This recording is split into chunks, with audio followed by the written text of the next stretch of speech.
বন্ধুরা, বেবি বাঙালি কিচেনে আপনাদের সকলকে স্বাগত।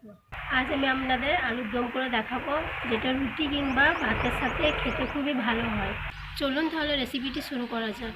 আলুর দম করার জন্য যে উপকরণগুলো লাগবে সেটা আমি আপনাদের বলে দিচ্ছি। আমি নতুন আলু নিয়েছি, আলুগুলোকে ধুয়ে পরিষ্কার করে নিয়েছি। 1 কেজির মতন আলু আছে।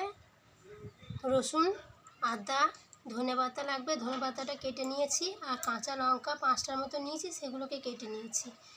এদিকে লাল লঙ্কার গুঁড়ো লাগবে, হলুদ, জিরে, নুন, কাশ্মীরি লঙ্কা গুঁড়ো, স্বাদ মতন চিনি লাগবে।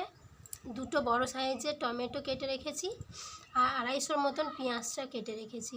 এই আলুর দমে পেঁয়াজ আর টমেটোটা একটু বেশি লাগবে। 2টো তেজপাতা আছে, 2টো শুকনো লঙ্কা আছে, গোটা জিরে আছে, এলাচ আছে, লবঙ্গ আর দারচিনি আছে। এবার পরিমাণ মতন তেল দিয়ে দেবো।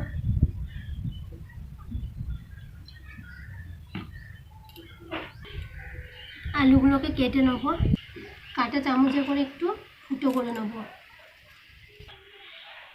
এভাবে সব আলুগুলো ফুটো করে নেব, এতে মশলাটা ঢুকলে খেতে আরও সুন্দর লাগবে। আলুগুলো সব ফুটো করে নেওয়া হয়ে গেছে।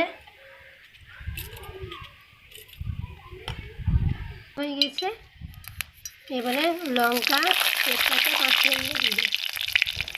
কুচিয়ে রাখা পেঁয়াজটা দিয়ে দেবো। এদিকে পেঁয়াজটা ভাজা হতে থাক, আমি মশলাটা বেটে নেবো। এবারে আদা রসুনটা বেটে নেবো।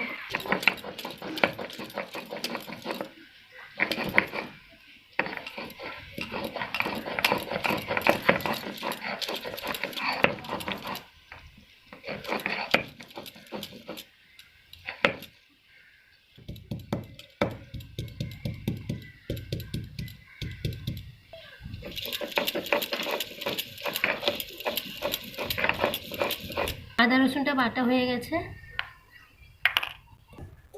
পেঁয়াজটা ভাজা হয়ে গেছে। এবারে আদা রসুন বাটাটা দিয়ে দেবো। পরিমাণ মতন হলুদ দিয়ে দেবো,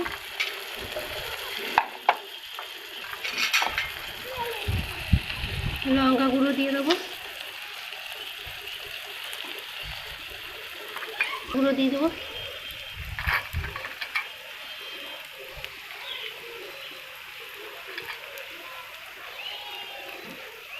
কাশ্মীরি লঙ্কা গুঁড়ো দিয়ে দিলাম,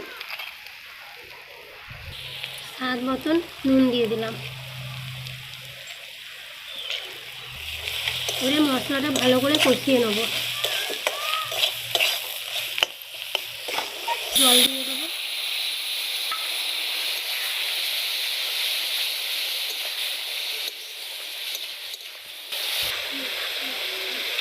এবারে টমেটো কুচি করে রেখেছিলাম, টমেটোটা দিয়ে দেবো।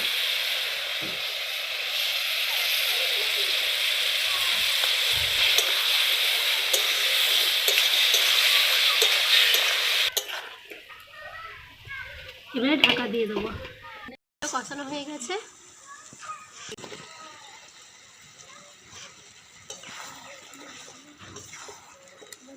এবারে ঢাকা দিয়ে দেবো। আলুর সাথে মশলাটা ভালো মতো কষানো হয়ে গেছে।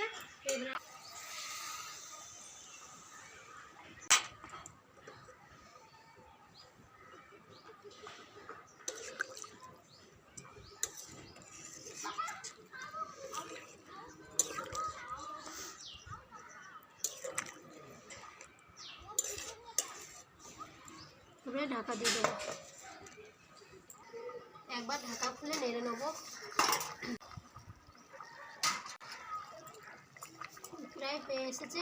এবার আমি কুচিয়ে রাখা ধনেপাতাগুলো দিয়ে দেবো।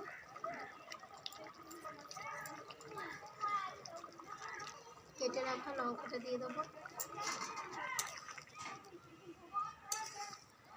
এবারে সেদ্ধ হয়ে গেছে, আপনাদেরকে আমি একটা দেখাচ্ছি ভেঙে। দেখুন কত সুন্দর সেদ্ধ হয়ে গেছে। এবারে অল্প পরিমাণে চিনি দিয়ে দেবো। গরম মশলা 1 চামচ দিয়ে দেবো। একটু ভালো করে নেড়ে নেবো।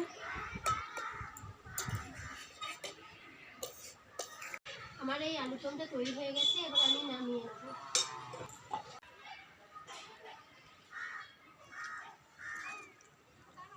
দেখুন বন্ধুরা কত সুন্দর আলুর দমটা হয়েছে।